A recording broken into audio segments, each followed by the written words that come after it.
أعوذ بالله من الشيطان الرجيم بسم الله والصلاة والسلام على أشرف المرسلين نبينا محمد وعلى آله وصحبه وسلم تسليما كثيرا أما بعد. Okay, as we've been covering in the last, so far within the book, the names and attributes of Allah and how their jobs. So today the Imam goes on to mention أنواع الصفات وموقف المعطلة منها, and we're just going to take the first part, which is the types of the attributes of Allah subhanahu wa ta'ala, the types of attributes of Allah subhanahu wa ta'ala. وصفات الله نوعان. وصفات الله نوعان. I apologize, I'm late. It's okay. I was in another appointment, I had to break to still come. It's okay. Okay, صفات الله نوعان. The types of the attributes of Allah are two types. Two types. Just listen and pay attention, Yusuf, inshallah. الصفات الذاتية وهي اللازمة لذات الرب التي لا تنفك عن الذات كالعلم السمع والبصر والحياء والقدرة والعزة والرحمة والقيومية فهي صفات ذاتية. So the Shaykh goes on to mention that Allah has two types of attributes. That which is essential, and it is essential to connect with Allah subhanahu wa ta'ala, and it doesn't disconnect. You cannot remove these attributes from Allah subhanahu wa ta'ala because it's the essence of Allah's makeup. It's the essence of Allah's structure, if you want to say. And with those attributes are that which is the essential attributes are that which is a knowledge, hearing, sight, life, ability, might, mercy, to be the sustainer, and these are from his essential attributes, right? Essential attributes. So like right now, what is the makeup of a man? You said makeup of a man, he has an arm, he has two arms, he has a leg, he has a head, he has the core of the body, he has two legs, and he has 2 feet. This is the makeup of a man. With Allah subhanahu wa ta'ala, we only know his makeup of that which he explains to us. That's what he explained to us. So hearing is the attribute of the Creator.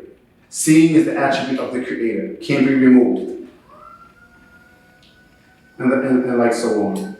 And as-sifat al-fi'liya, and the physical makeup of Allah subhanahu wa ta'ala, or his actions that is attributed to him, like an istiwa al-arsh, like he rose above the throne. His rising above the throne is from his attributes, his physical attributes. Wal-nuzul, in descending, wal-maji, in coming, wal-ghadab, and like that of anger. فَكُلُّ مَا تَسْتَطِيعُ أَن تَقُولُ فِيهِ مَا زَالَ كَذَا فَهِيَ ذَاتِيَّةٌ. And he says, and everything that you're able to say about the actual makeup of Allah subhanahu wa ta'ala, it is from his essential attributes. وضابط الصفات الذاتية والفعلية أن ذاتية لا تتعلق بها المشيئة. So with regards to the difference, if you want to say, between the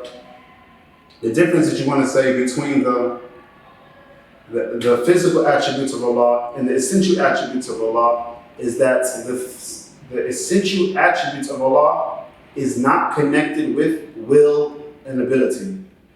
It's not Allah subhanahu wa ta'ala. He has to be the all-hearer. He has to be the all-seer. He has to be the creator, right?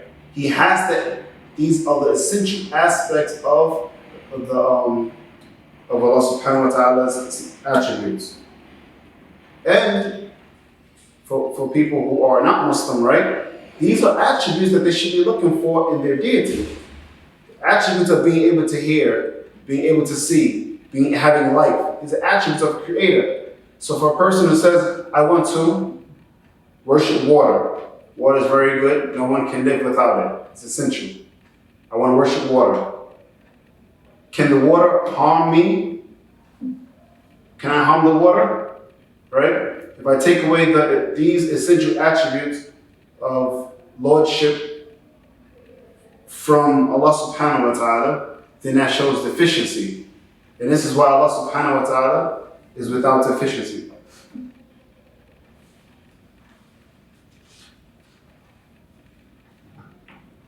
وأما الفعلية تتعلق بها المشيئة. So as far as the essential aspects of Allah, it's not connected to if Allah will to do it, He does it.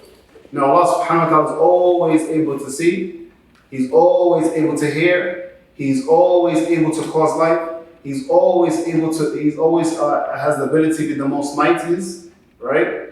Whereas with their actions, it's connected with the will of Allah. If He desires to descend, He descends. If He desires to rise, He rises, right? But as far as the Dhatiyya, it is connected to the essence of Allah subhanahu wa ta'ala, so it's far from having anything to do with will or pleasure. فتقول إن الله تعالى ينزل إذا شاء واستوى على العرش حين شاء ويجي يوم القيامة إذا شاء فهذه الفعلية. And then like the Shaykh he goes on to mention, he says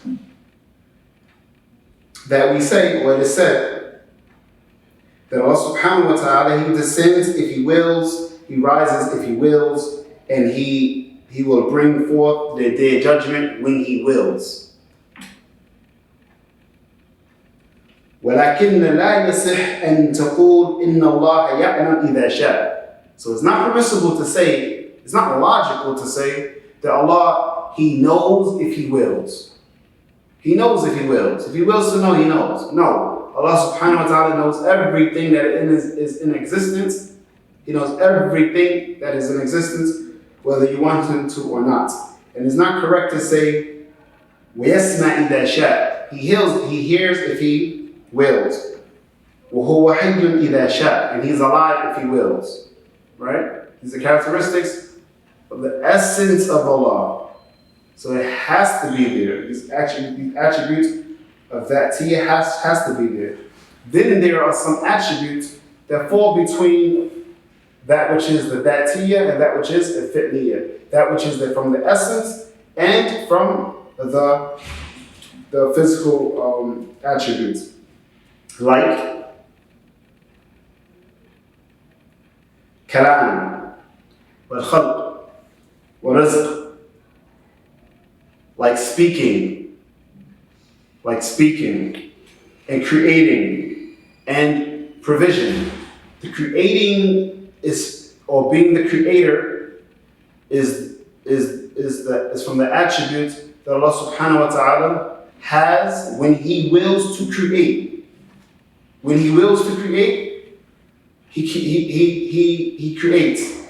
But He still remains the creator even when He didn't create. Because it is from the essence of the creator to have the ability to create. Understand this? Okay. Likewise, Allah subhanahu wa ta'ala is the one who provides, gives provision, right? He is the provider even when He's not providing. Even when He's not providing, it still remains that He is the provider. So provide, create, right? These attributes are attributes that fall within both that which is from the essence and that which is from the essence and that which is from His physical aspects. فيصح أن تقول إن الله إنه فيصح أن تقول إن الله فيصح أن تقول إنه ما زال متكلما إذا شاء لأن الكلام من جهة بمشيئة. So it's permissible to say that Allah subhanahu wa ta'ala, He speaks when He wills. He speaks when He wills because speech comes from the will. Person who has the ability to speak, right? He has the ability to speak even when he's not speaking. So Allah subhanahu wa ta'ala has the ability to speak even when He chooses not to speak. But all of the attributes of Allah subhanahu wa ta'ala remain His attributes even when He's not doing that particular thing. Even when He's not doing that particular thing, He still remains Allah subhanahu wa ta'ala. And Allah subhanahu wa ta'ala, His structure or His build is made with these beautiful names and attributes. تسمية الله تعالى بالخالق والبارئ قبل الخلق الخلق. And the Imam goes on to mention, he says that the names or the naming of Allah subhanahu wa ta'ala as the creator and the inventor before He created. Being named the creator and the inventor before He actually created. ليس بعد خلق الخالق ليس بعد خلق الخلق استفاد اسم الخالق ولا إحداث البرية استفاد اسم البارئ له معنى الربوبية ولا مربوب ومعنى الخالق ولا مخلوق. So it says it is not, Allah is not considered, or Allah is not the creator after He created. Right? He was the creator even before He created. And He was the inventor even before He invented. And this because it goes back to the build or the structure of what is in the meaning of rububiyyah. In Tawheed al-Rububiyyah and the Tawheed of the Lordship of Allah subhanahu wa ta'ala, which is on the first class we took, or the second class. That Allah subhanahu wa ta'ala is the Lord, He's the creator, He's the sustainer, He is the cause of life, the bringer of death, correct? Even if He doesn't create. He is not the servant. So basically what the Imam is trying to instill here is that there's only two things that exist. That which is the creator and that which is the creation. هو الخالق والخلاق والخلاق ولو لم يخلق. And He is the creator and the best of the creators even when He doesn't create. والخالق والبارئ اسمان من أسمائه الحسنى التي سما بها نفسه. And he said these two names, right? These two names, Al-Khaliq and Al-Bari, are the names of Allah subhanahu wa ta'ala that He has named Himself. And then the Shaykh he brings an ayah, هو الله خالق البارئ المصور. He said He is Allah, the creator, the inventor, the one who causes shape. The one who causes shape. He says that sometimes the word خلق يأتي بمعنى التقدير وبمعنى إيجاد. And he says sometimes the word خلق it comes with the meaning of the one who administers, or the one who administers, and the one who brings into existence. والبارئ, and the word in the ism of Allah subhanahu wa ta'ala, al-bari, هو الذي يحدث الشيء من العدم إلى الوجود. And it says al-bari, it has the meaning of being the one who invents something, or being the one who brings something into existence while it wasn't in existence. And this is where you see the difference, right? So Allah subhanahu wa ta'ala can create from nothing and create from that which is already in existence. But al-bari is the one who creates when something was not in existence. So when Allah created man, He created man from what? From the dust of the earth. When Allah created the universe, He created from what? You said be and it is. He said be and it was. Barakallahu feek. He said be and it was. So He didn't create the universe from that which we know or that which was explained to us with any particular thing. But if we were to say the bang caused the universe to, although the bang was what Allah used to cause the universe to come into existence, then that is something that has not been explained to us. But it's possible.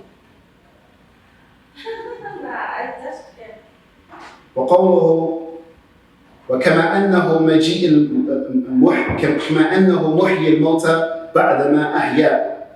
And then like it is said that Allah subhanahu wa ta'ala is the one who brings life after death. استحق هذا الاسم قبل إحيائهم. Then Allah subhanahu wa ta'ala was befitting of having this name even before He caused life. He was the creator. He was a muhyi. He was the one who gave life. واستحق الخالق قبل إنشائهم. And he was befitting, he was deserving of the name being a creator even before He created. ذلك بأنه على كل شيء قدير. And that is because He is able to do all things. So I got a question. So, شغل مخوكم. If Allah subhanahu wa ta'ala, if the Prophet sallallahu alaihi wasallam explained to us that during the last third of the night, Allah descends to the lowest heaven. Right? And He asks, who is asking of me so I may give them? And Allah subhanahu wa ta'ala says in the Quran, Ar-Rahman istawa al-arsh, that the ever merciful rose above His throne. So some of the people say, especially those who are the mustashriqeen, those who seek to study Islam to try to refute it, the Orientalists, they try to find things to trap Muslims and to cause confusion and to cause doubt. So if Allah says that He rose above the throne, the Prophet Muhammad said that Allah descends at the lowest heaven at the last third of the night, is that a contradiction? No. If not, why? Allah does whatever He will. He does whatever He wills? Yes. The second part. Huh? Well, no, He said He descends to the sky above the earth. And the last third of the night, He invocation of the believers. That's what it is. Yes. I would say the second part because Allah does whatever He wills, when He wills. When He wills. So like we established, that even when Allah does not speak, He is still al-mutakallim, the one who speaks, because He has the ability to speak. So when Allah subhanahu wa ta'ala descends down to the lowest heavens in the last third of the night, it doesn't take away from His ability to be the Most High. Because He's still the Most High and has the ability to be the Most High, or when He wills to be high, or when He wills to descend. That's all up to Allah. We don't know how. We don't try to fathom how. We just affirm that which Allah affirms for Himself. We affirm that which Allah affirms for Himself.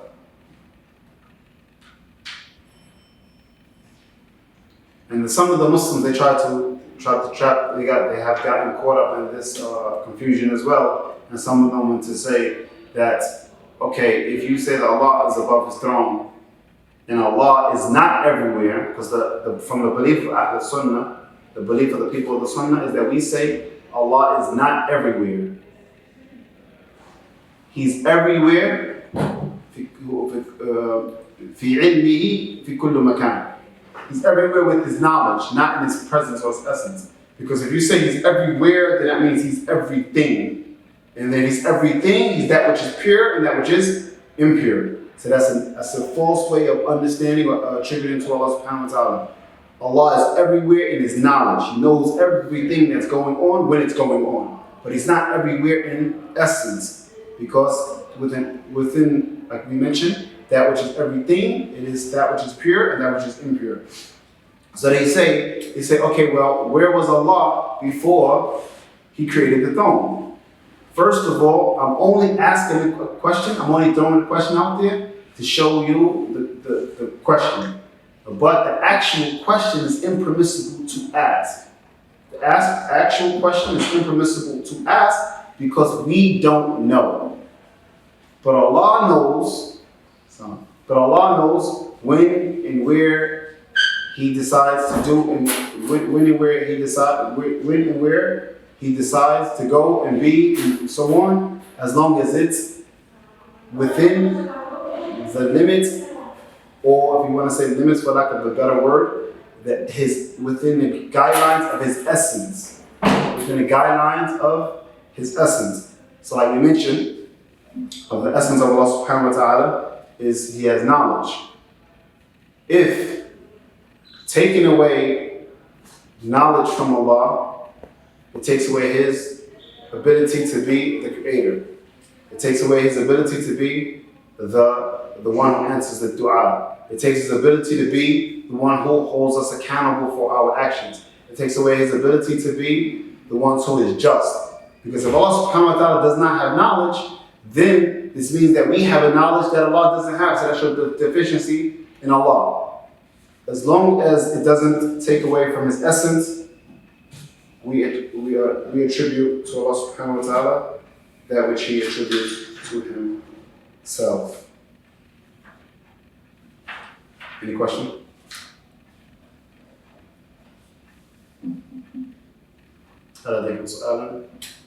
Any questions? It's going to be short class today. بارك الله فيك. سبحانك اللهم وبحمدك أشهد أن لا إله إلا أنت أستغفرك وأتوب إليك.